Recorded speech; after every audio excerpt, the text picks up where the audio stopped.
All right. You saw the title. You know what's going on here. We're going to take a look at 25 Onion headlines. The reason I'm doing this is because I'm going to apply for a staff writer job at the Onion. Now, I don't want to be too hubristic on the one hand, and I also don't want to stray into a sort of over self-deprecating, like negative self-talk. You know, there are probably a lot of much funnier writers than me, so I'm keeping that in mind as I apply for this. I have applied for their fellowship before, and I didn't get it. This is just part of being a comedy writer. So I'm saying this because if you're thinking about applying and wondering, well, I probably won't even get it. I mean, yeah, you probably won't, but maybe do it anyway. I mean, give it a shot, why not? The application deadline is April 5th, so every day I'm writing my 5 headlines. Now, if you've heard me talk about comedy writing or creativity, you know that I advocate for when you're trying to build material, just writing every day. I like writing 5 jokes a day. So for the last couple of weeks, instead of writing my 5 jokes every day, I've just been writing 5 Onion headlines. And I thought it would be, helpful to go back and look at some old headlines that got published to see what I can learn from them. These headlines are all what they call news in brief. So they're like classic Onion-style headlines. They're typically not sports-related like your sort of quintessential Onion headline. I should also say that these are from quite a while back, like pre-pandemic. I've heard historians say that, it's impossible to really do history about anything that's sort of younger than 20 years old because the people are still alive and nobody really wants to talk factually about what happened. So, maybe there's some of that sentiment here, but basically these are all from kind of a while ago. And maybe that'll help give us some distance between the subject matter and just being able to look at the headline. So here we go. Let's analyze some Onion headlines and see what we can learn, if anything. Oh yeah, here we go. Now, I do want to say, of course, thank you so much to my patrons. I really appreciate these people's support. You can also support me by watching my movies and reading my books and all that kind of thing. But yeah, if you like what I'm doing here, I'd love to have you jump on the Patreon. So let's get going. Here we go. Dalai Lama announces before reincarnating, his spirit will probably fly to the moon and hang out for a bit. I feel like we could have used some commas. Announces before reincarnating, but those are kind of cumbersome too. Kind of a weird one to start with because it's a little bit long and it's a little bit of an anti-joke joke. So you could have put a that in there. Dalai Lama announces that before reincarnating his spirit. That's just taking up space also. So yeah, that one's a little bit weird. But so I would say the setup of this one is here and the punch of it is here. So it's almost 50-50. So there's your first story. And I'm talking about the Greg Dean, every joke must have 2 stories. You've heard me talk about that a bunch. But so the first story is the Dalai Lama announces that before reincarnating, something that his spirit is going to do. And then the actual announcement, sort of the twist, is that the announcement is flying to the moon and hanging out for a bit. I don't know. I can say that I probably wouldn't have written this. I don't know. I take that back.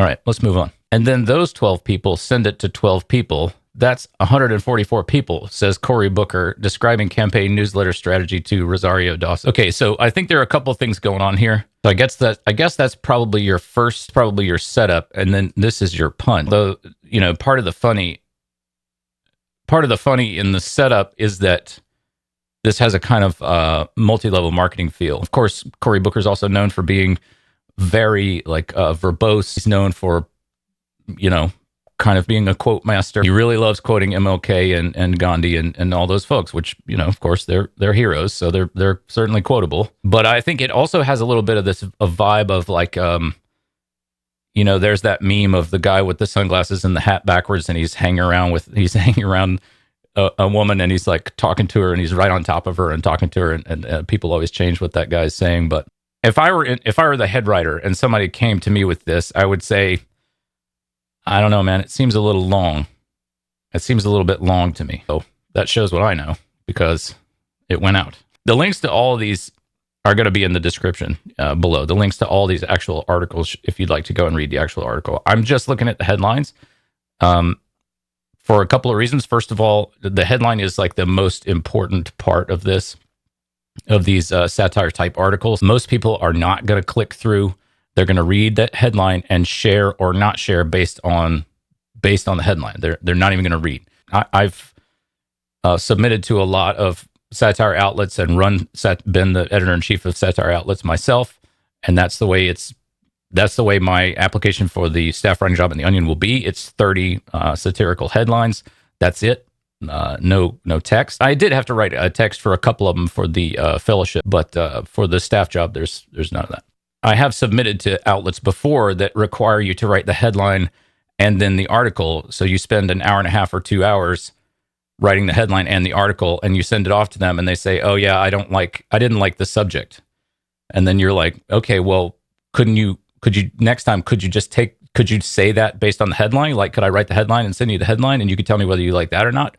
Because that would save me the time of writing." And then they're like, "No, I really want to see the whole thing." And you're like, "Okay, well, it's a lot of wasted time." Feels like. Again, I don't know about this one. I feel like it's a little long, but that's also kind of what Cory Booker's about. He's a verbose dude.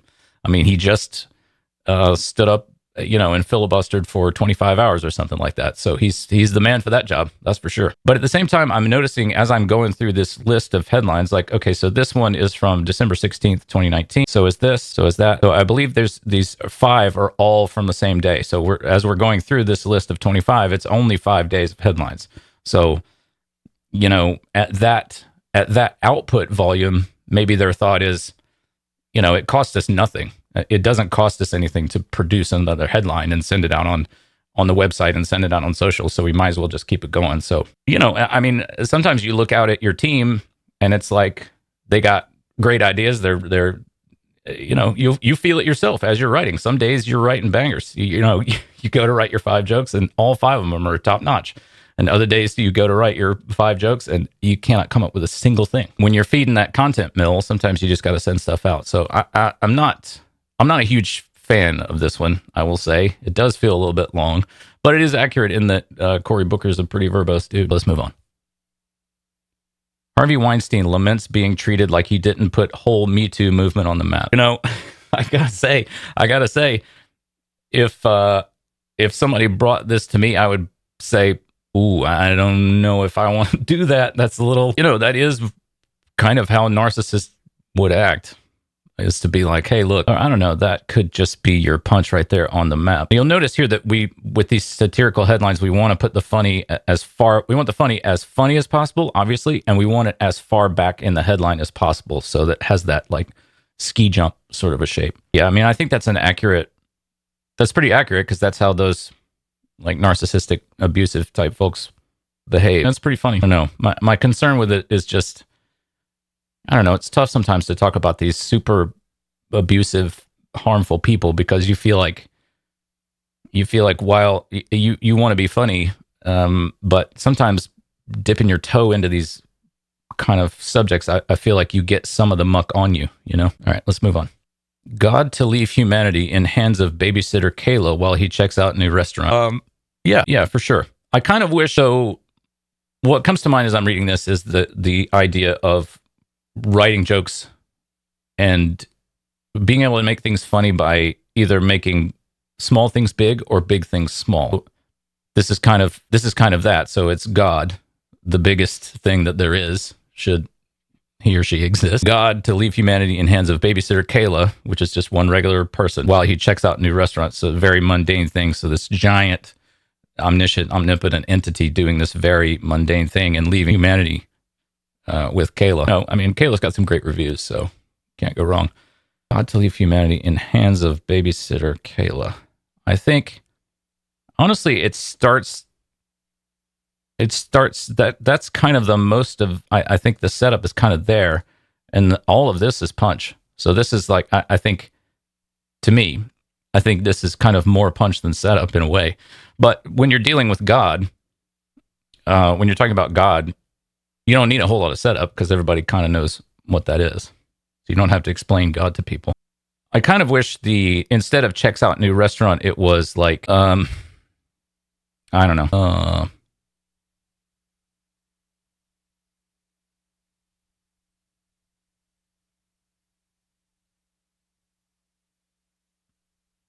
Well, he sends some other kid to hell for saying poo. I don't know.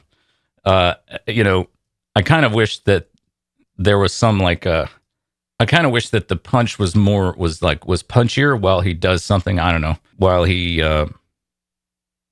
maybe researches new plagues or something like that.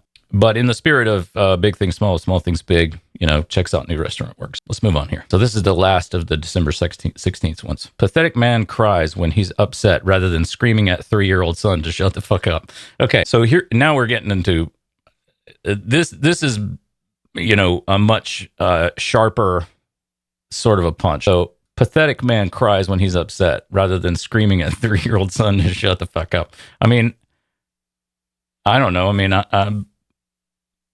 I've been screamed at by parents for, stuff that I didn't do. So I think it's pretty funny. Yeah. I like that this one is really much sharper. And I guess I'm saying that because it includes, some swearing. It's just that sort of, it really gets to that kind of just abuse and impotent rage. Now this is occurring to me. Who's calling this man pathetic? He's probably calling himself pathetic, incel adjacent, male problematicness in there. I think it's a funny headline. I think it's good and sharp. I think it ends. I think it escalates. I think it starts kind of as a sleeper, and then at the end it gets really pointy. So yeah, I like that one. Here we go. So now we've moved to December 17th, 2019. A man has a little present for you. So to me, the punch on this one is kind of it's kind of unstated, I guess I haven't read the text of it, but there's an unstated sort of icky menace there. Like, what's the little present he has? I think we probably know. Yeah, it's kind of like it relies on you to understand how gross this could be. So it's kind of all punch, I guess. You could say this is the setup Area Man has, and that's the punch, but it's kind of, I don't know. Yeah. I mean, it's like I say, it's relying on your understanding of how gross dudes can be when they say they have a little present for you. Let's move on. Congress reaches 1.4 trillion spending deal to award entire budget to one lucky American. 1.4. Yeah. So that, I'll call that setup, or yeah, maybe that's setup, and that is punch, one lucky American. I guess I like it because it's harmless and it's got that shape, so here's the funny bit right at the end. 3 words, relatively compact twist. If you wanted to make it even more kind of punchy, you could do something like that. Award entire budget to some dickhead. That's not really that, but one lucky American sounds more like what it would sound like in a news headline. So I think there's some of that going on there, but yeah, all the funnies at the back. It's kind of silly. Nobody gets harmed. I mean, obviously, we're watching the economy crash at the moment, so people are getting harmed. But in this fictional universe where Congress awards spending deal to one lucky guy or one lucky American, we don't know if it's who it is. Yeah, let's move on. All of Area Man's positive qualities stolen from past friends. Yeah, I like this one. I mean, it's like, first of all, it's evergreen. So we're reading this now, 5 and some change years later, and we can all understand exactly what we're talking about. I don't know, your friends are going to affect you, and being around people that you find interesting enough to be friends with is going to affect you, and you're going to learn things from them. They're going to learn things from you. So there's nothing wrong with that. But you can also understand sort of the shame of a person thinking about themselves and kind of realizing, wait, I got that thing that I do from this person. I got that thing that I do from that person. What am I doing? But I don't know. I think everybody's that way. But this is, in terms of funny, this is a relatable feeling to have about yourself. So I'm going to call that setup until we get to stolen from past friends, and that'll be punch. I really like, I especially like the evergreen nature of this, because this, you could read this to somebody 100 years from now and they'll surely understand it. If there's anybody alive then. Let's move on. Luddite in 2070 refuses to merge consciousness with self-driving Hyundai Elantra. Yeah, I mean, I like it. I mean, I'm thinking, yeah, so I'm going to call that setup probably, and punch there. So that's probably story 1, and then story 2. But you can just feel here like somebody being ashamed, like somebody being asked to merge their consciousness with a self-driving Hyundai Elantra and saying no, and then being called a Luddite. It's like a while ago, people were criticizing Musk for this, or for why are you talking about going to Mars all the time? Couldn't we fix some problems that we have here on Earth before we go to Mars? And he's like, why do you hate space? It's like, dude, everybody pretty much is interested in exploration in space and things, but they'd also like to, pay rent, eat, feed their family. Seems like we could work on some of that. But you can see that a person saying that in 2070, no, I don't want to merge my consciousness with a self-driving Hyundai Elantra and being shamed as a Luddite. Yeah, let's move on. Okay, I like this one a lot because I'm a novelist. This retreat gives aspiring novelists opportunity to receive critical feedback from other nobodies. I dig it. I mean, I this is probably my favorite. I've skimmed this, and this is probably my favorite. There's one thing, like, shape-wise, this is all set up, and then the very last word is the punch. It's your first story, and your second story, all the way at the back, just one word. I think that's just about as good as you can do in terms of writing one of these headlines, to get all of the funny into one word and all the way at the back. And I mean, this is how it feels to be in a writer's group. A lot of times you're looking around at this group and it's like, wait a minute, nobody here has actually finished a novel, let alone, anything else. But yeah, I mean, this one it does it for me. I dig it. I wish they could all be, as you're writing these headlines, you wish they could all be this good and have the funny all the way at the back, contained to one word, and really kind of make fun of people without. I mean, I'm sure that whoever wrote this headline is probably also a novelist. So it's like they're writing from a place of a feeling that they know. Love it. Great one. Move on. GOP turns dozens of House Democrats away from impeachment for failing to provide adequate voter ID. I don't remember. There might be something I'm not remembering about December of 2019. Yeah, I mean, I guess the joke is, so I'll call this, it'll be story 1, and that'll be your punch. So set up until here, and then punch there. So again, all the funny right at the back, a word and an acronym in this case. I wish it was a little, I don't know, it's a little wonky, I mean, everybody should know what voter ID means, but it's a little bit, I don't know. I wish it was a little sharper somehow, but I don't know how you would, I don't have any good ideas of how you would do it. You could do something like, for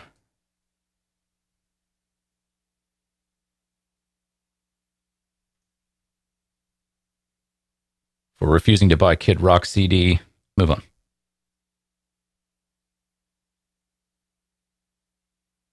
Congressman could have sworn last impeachment was catered. So I'm going to call that setup, and I'm going to call that punch. So story 1 and 2, funny all the way at the back, a single word. I think the sort of greater joke here is that, I think the greater joke is that this guy's been to so many impeachments that he's like, wait a minute, wasn't the last one catered? Like, I think it kind of feels like, probably the first impeachment at this time when you're in Congress, you're like, wow, an impeachment, like, these don't come around very often. This is historic. I'm going to be, I'm going to be remembered in history as a person who was here during this impeachment thing. Then, later on, as modern times wear on and we have multiple impeachments per presidential term, it gets a little bit, they probably kind of run together a little bit. So I think that's what this joke's about. Move on. Insurance company annoyed customer doesn't realize they were just being polite when they said they cover healthcare bills. Yeah. I mean, it definitely feels that way, that they're, I mean, I kind of wish, you get the just being polite all the way to the back because it's here in the middle. And that's the just being polite part is the funny part. But sometimes if you go to rewrite these, they just don't work. Let's see if I can do it. Insurance company annoyed customer doesn't realize they were just being... See, that's kind of clunky. Insurance company annoyed customer doesn't realize the whole paying bills thing was just them being polite. It's kind of clunky and it's not as clear as the way that they did it. What about... really ill patient realizes insurance company saying they'd cover premiums was just them being polite. Again, I still think this rewrite is a little clunkier than the original, but it is fewer words. And we do get the funny all the way at the back. Oh, tell me what you think. My rewrite is better. I'm not sure that it is. Let's move on. Okay, I like this one a lot. Study finds comparing yourself to others actually a pretty good way to gauge success. No, yeah, I like it because there's, you're always, well, not always, but we're often told, don't compare yourself to others. It doesn't, but who else? Who else should I compare myself to?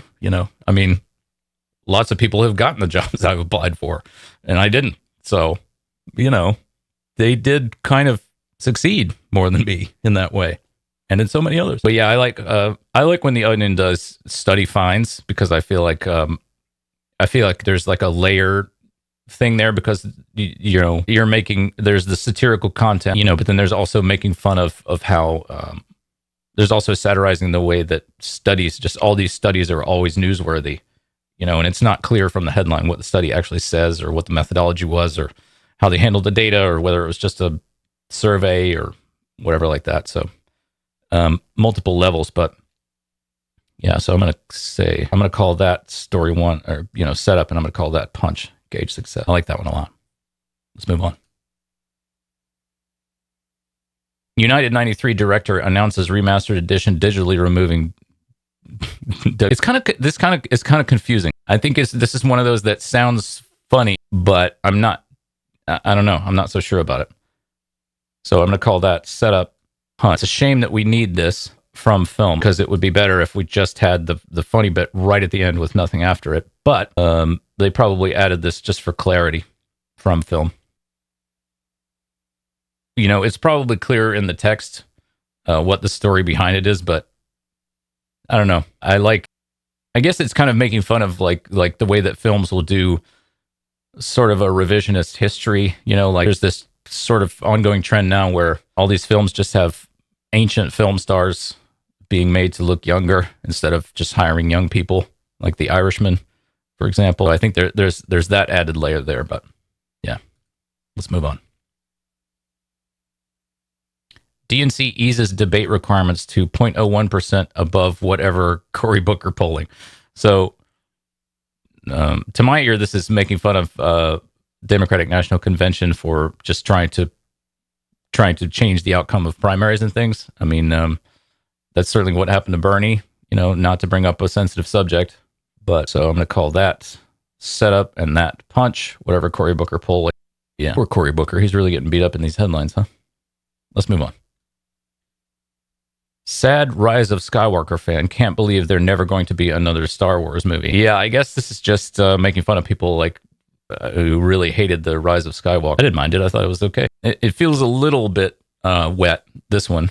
It feels a little bit limp. There is another Star Wars joke in this group, I believe, that's much more sharp, shall we say. Now, here's setup, and I believe that will be the punch. Government, here we go. Chinese government justifies mass surveillance by explaining that all of life a grand performance. Yeah, I like this one because that's such a it's such a non-explanation. Hey, look, all the world's a stage.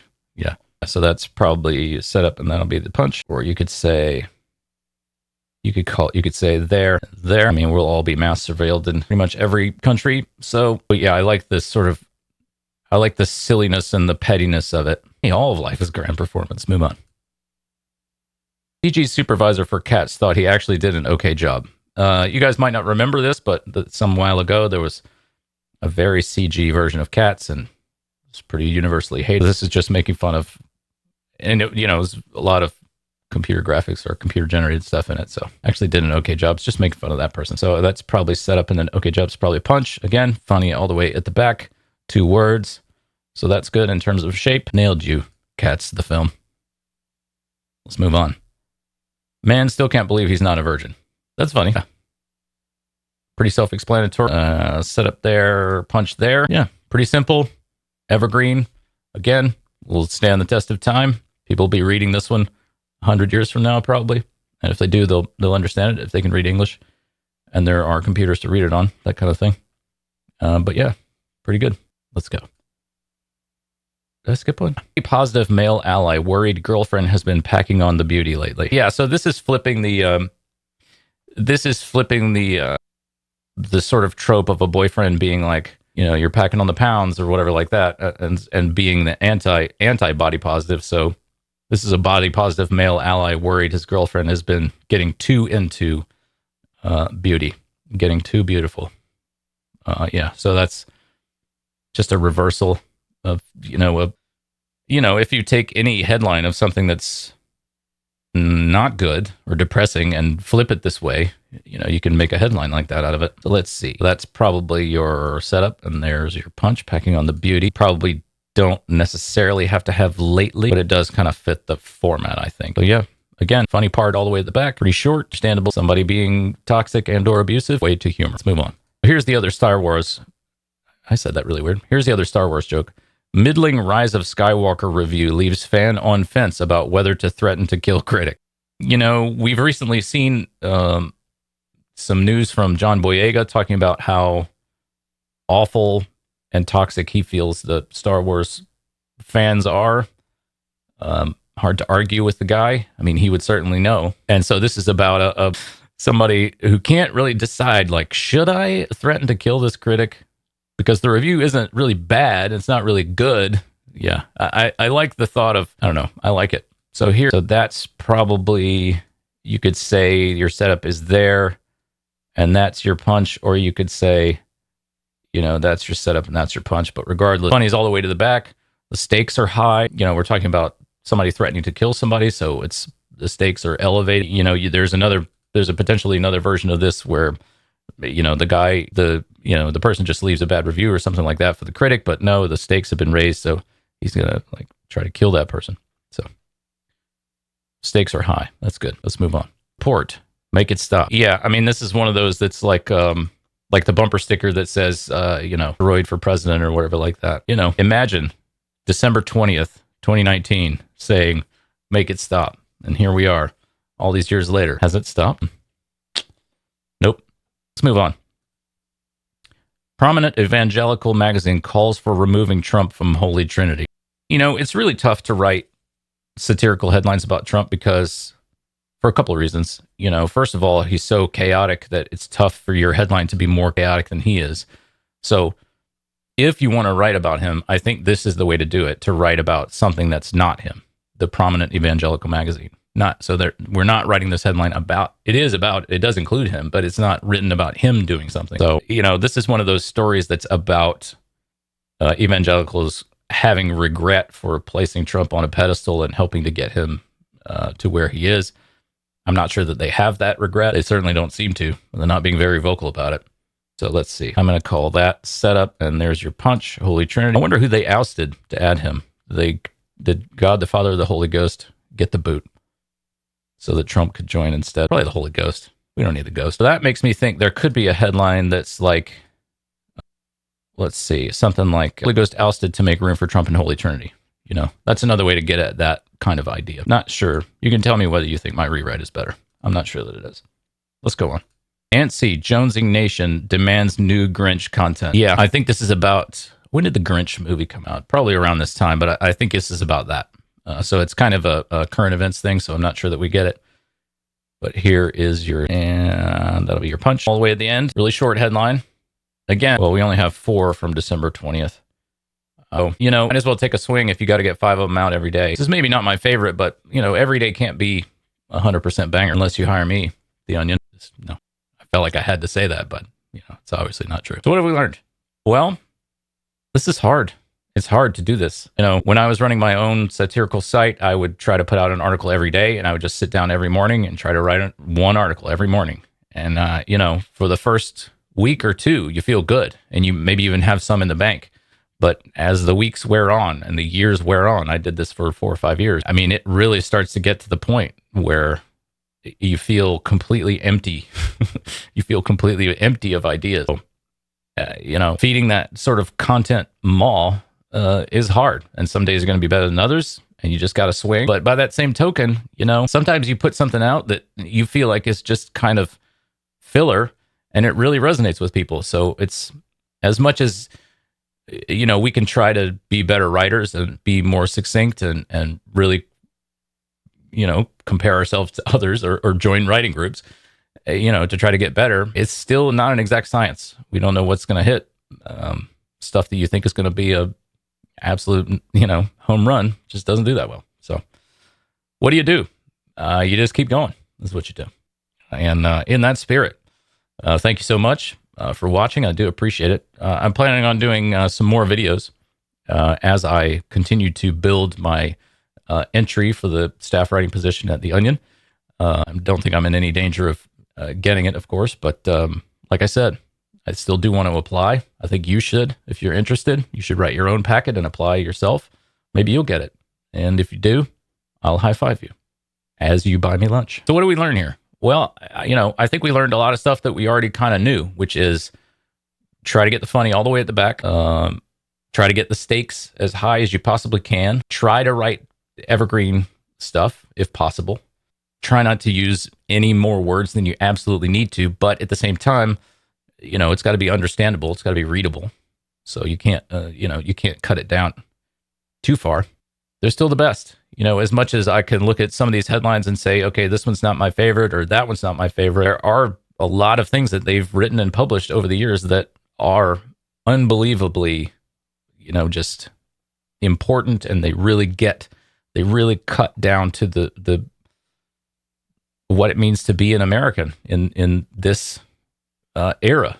And they would not have had those incisive moments without going at it every day and just getting as many smart people as they can together and trying to do it every day. Some days it really works out, and other days, you kind of have a thing about the Grinch, but you never know. Maybe that really hits people. So anyway, I really appreciate you hanging out. I'm a big fan. I've been a big fan of The Onion for a long time. It'll be a dream for me to get this, but it's also really great for me to have this YouTube channel where I get to talk about comedy writing with people, and people actually comment back.